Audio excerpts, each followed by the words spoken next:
Igitondo cyiza, igitondo cy'umugisha kuri we muntu ubasha kuba ugenda udukurikira uri mu bice bigiye bitandukanye, biraza guterwa n'ingengabihe y'aho udukurikira uherereye. Nyaboneka rero nta kindi wowe usabwa uretse kureba ahantu handitse ijambo subscribe ukagenda urikandaho, ubundi tukajya tubana gatanu kuri gatanu makuru yacu agiye agezweho.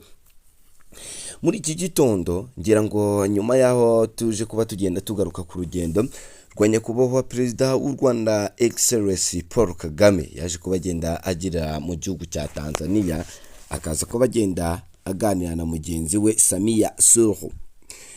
Nyuma y'uko ibi biganiro bije kuba bigenda neza no kugenda byagura umugambi, imwe mu mishinga ikomeye cyane ngira ngo muribuka ibigo by'amashanyarazi byagendaga bihurirwaho n'ibi bihugu byombi, uyu mushinga ukaza kuba ugenda udindira.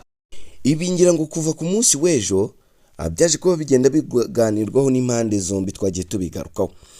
Magingo ya Perezida Evariste Ndayishimiye uyobora igihugu cy'u Burundi nawe akaba yamaze kuba agenda agera mu gihugu cya Gabo. Ni igiki kimujyanye hano mu gihugu cya Gabo? Yakiriwe ate mu gihugu cya Gabo? Ni ibiki baraza kuba bagenda baganiraho n'igihugu cya Gabo, dore ko nyuma yaho ku munsi w'ejo bije kuba bigenda bitangaza abantu, ngira ngo kuva nyakubahwa perezida w'u Rwanda Paul Kagame yagera mu gihugu cya Tanzania, iki gihugu kikaba cyari kiri mu mugambi ukomeye cyane wo gufasha Burundi ndetse n'igihugu cya Repubulika ya Demokarasi ya Kongo kuba bagenda batera igihugu cy'u Rwanda. Ese uyu mugambi byanze bikunze ntabwo bishoboka yuko perezida w'u Rwanda Paul Kagame yaba yaganiriye na Samia Suluhu bakaza kuba bagenda batandukana bataganiriye kuri iki kibazo kijyanye no mu burasirazuba bwa Repubulika ya Demokarasi ya Kongo, cyangwa se kijyanye n'aka karere muri rusange ku bijyanye n'umutekano. Ibi bikaba ari byo byaje guhita bituma rero perezida Evariste Ndayishimiye ahita yerekeza mu gihugu cya Gabo. Nyaboneka ibintu bikomeje kuba bigenda bifata indi ntera. Ni igiki rero cyamujyanye? Turaza kuba tugenda tubigaruka.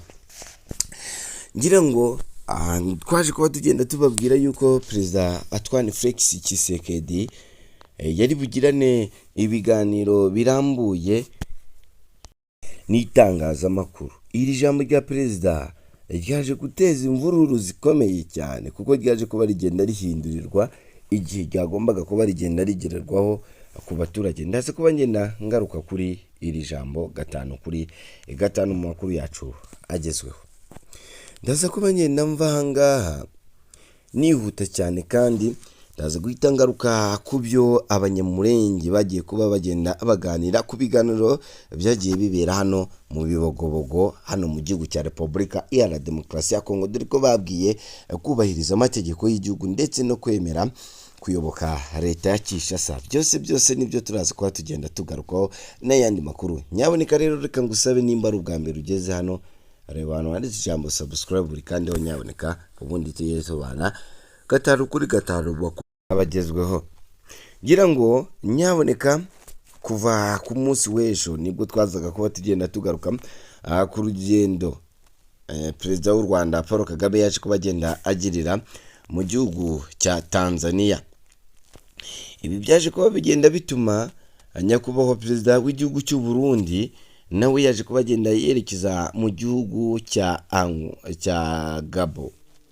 Iki gihugu yaje kuba agenda yerekezamo uyu perezida Evariste Ndayishimiye nawe akaba yagiye kugenda agirana n'uruzinduko rw'akazi yaje kuba agenda agirana muri iki gihugu, aho baraza kuba bagenda baganira ku birebana n'umutekano muri rusange w'ibihugu byombi ndetse n'ubufatanye mu by'ubukungu hagati y'igihugu cy'u Burundi ndetse n'igihugu cya Gabo.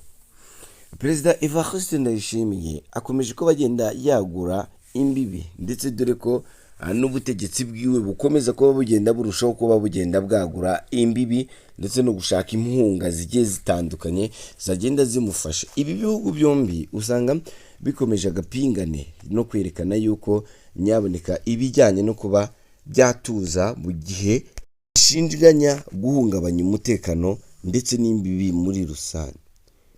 Ni igihugu cy'u Rwanda ubona ko gikomeza kuba kigenda cyishisha igihugu cy'u Burundi, kubera ko igihugu cy'u Rwanda kivuga ko FDLR ikorera mu gihugu cy'u Burundi ndetse no mu gihugu cya Repubulika ya Demokarasi ya Kongo bagahabwa imbunda n'ibikoresho.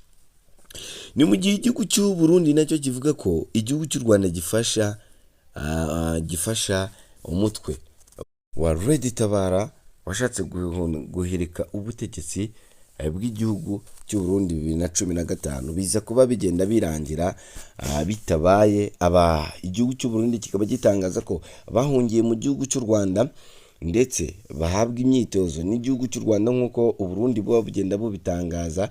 Ibi rero bikaba wa mwuka mubi ukomeza ko bugenda uzamba hagati y'u Rwanda ndetse n'igihugu cy'u Burundi. Ibi ngibi bigahita bituma rero ibihugu byombi bikomeza kuba bigenda byirukanka hirya no hino bijya gushaka inkunga yaba u Rwanda ndetse no kuba byagenda bitangatangana. Perezida Evariste Ndayishimiye rero mu byo ari buze ko bagenda aganira baragaruka ku byo gutera inkunga ndetse n'imyitozo mu bijyanye na gisirikare n'igihugu cya Gabon. Ngira ngo igihugu cy'u Burundi kikaba ngo kiri buze no kuba gihita gitangira gukoresha bimwe mu bikoresho bikorerwa hano mu gihugu cya Gabon bijyanye n'intambara. Ngira ngo igihugu cy'u Burundi navuga ko Perezida Evariste Ndayishimiye na madamu we bakomeje kugaragaza isura nshya ya politike mu gihugu cy'u Burundi nk'uko bikomeza kuba bigenda bijya hanze.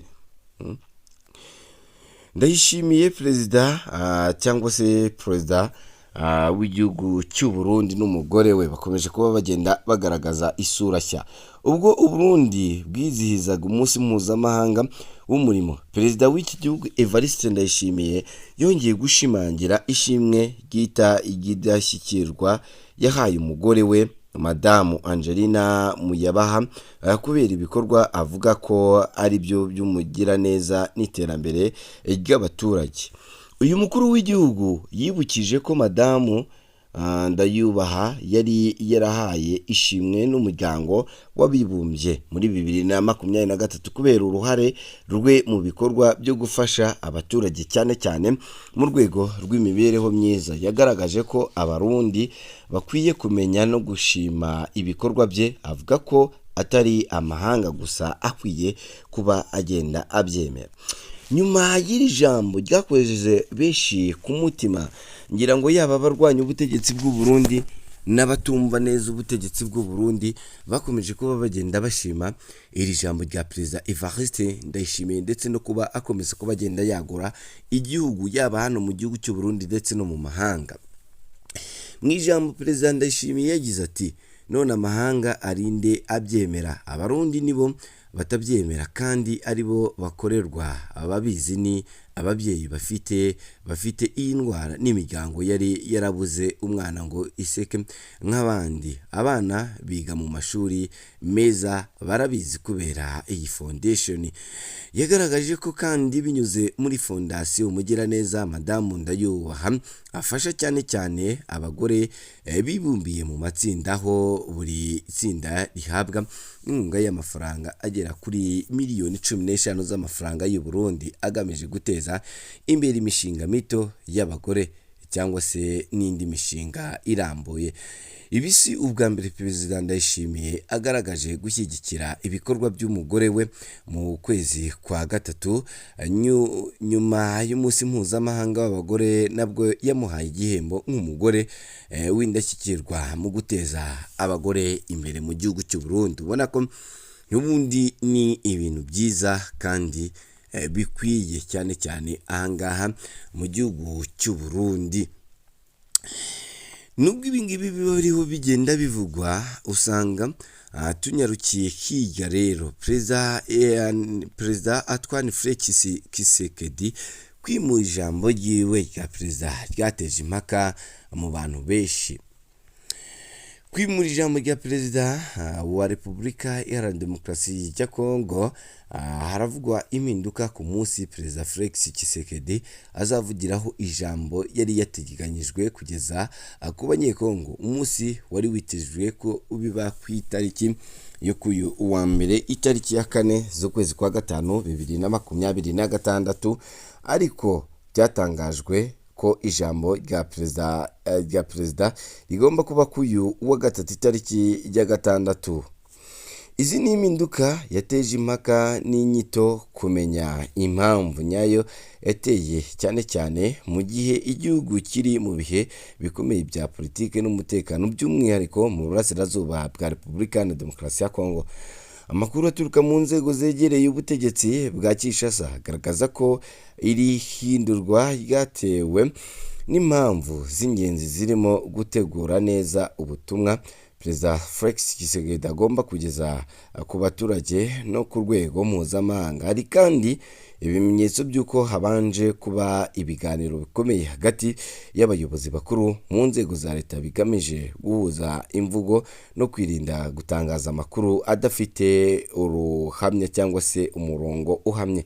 Byongeye kandi iyi mpinduka ishobora kuba ifatanye isano n'ikibazo cy'umutekano muke mu burasirazuba bw'iki gihugu, nk'aho leta zikomeje kuba zigenda zikomeza guhura n'ikibazo gikomeye cyane cy'imitwe irwanya ubutegetsi bwa Repubulika Iharanira Demokarasi ya Kongo, cyane cyane aho bakomeje kuba bagenda bahangana n'umutwe w'inyeshyamba za M23.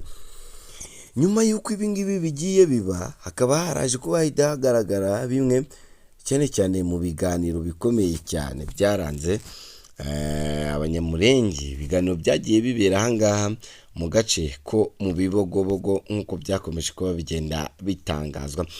Amakuru aturuka mu misozi yo mu gace ka Bigobogo gahereye muri teritwari ya Fizi mu ntara ya Kivu y'Amajyepfo aravuga ko kuri iki cyumweru itariki ya 3 ndetse n'iya 5 habaye ibiganiro byibadiwe ku bayobozi batandukanye barimo Jacques Kongolo. Uyu Kongolo bivuga ko yaturutse i Kinshasa, ababanje kunyura Uvira aho yakoreye ibiganiro, nyuma akomeza urugendo yerekeza Baraka ari kumwe na General Willy Yakutumba wo mu mutwe wa Wazalenda. Muri uru rwego bivuga ko yari aherekejwe na Rutikanga wiyita umuvugizi w'Akagara. Aba bose bageze mu Bibogobogo bahita bajya ahitwa mu Gisombe, ari naho ibiganiro byabereye. Ibi biganiro byatabiriwe n'abantu benshi barimo abafurero, abanyamurenge ndetse n'ababembe, bagaragaza ko byakurikiranywe n'amatsinda atandukanye y'abaturage cyane cyane muri ibi bice. Abitabiriye ibiganiro bakaba baragerageje gutanga amakuru agiye atandukanye ku biganiro bya Kongolo Yakutumba ndetse na Rutikanga byagiye nyuma yaho bahise bamanuka berekeza muri Baraka. Mu byagarutsweho muri ibyo biganiro harimo amagambo yavuzwe na Jacques Kongolo, aho yasabye abaturage bo mu bice bya Bibogobogo kwemera gukorana nawe, anavuga ko azabyanga azafatwa nk'umwanzi. Uyu Kongolo ni umujyanama wa Perezida Felix Tshisekedi mu by'umutekano. Yagize ati twazanye isahani ebyiri, imwe irimo urusenda indi irimo ubuki, buri wese afite amahitamo. Yanagaragaje kandi ko gahunda yo gufungura inzira ihuza Baraka, Uvira na Bibogobogo ivuga ko ari imwe mu ntego z'ibi biganiro. Mu gusoza bivuga ko Kongolo yasigiye abayobozi b'inzego z'ibanze amafaranga amadolari 330,000 basaba ko bayaha abashoboye, abatishoboye ndetse n'abapfakazi bo muri aka gace. Iki rero kikaba gituma abaturage bamwe batangiye kuba bagenda bahinduka, berekana ko leta igihari kandi bitayeho.